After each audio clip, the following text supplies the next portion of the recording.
Hello, welcome to my channel. In this video, I'll be showing you how I personally view the most actively traded stocks using Google Finance and how I stay updated with market activity.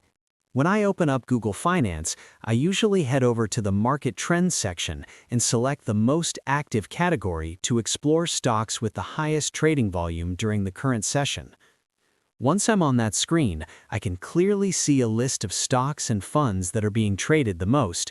This is extremely useful because high trading volume often indicates strong investor interest, news impact, or significant price movement. It gives me a quick snapshot of what's currently trending in the market.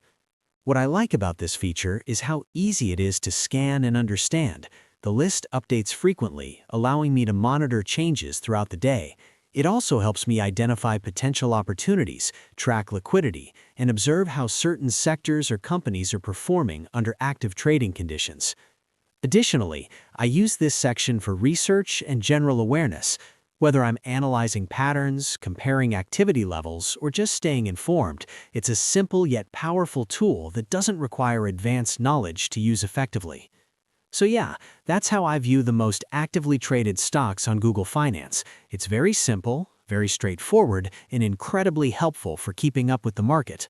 Thanks again for watching, and I hope this video helps. Don't forget to like, subscribe, and I'll see you in the next one.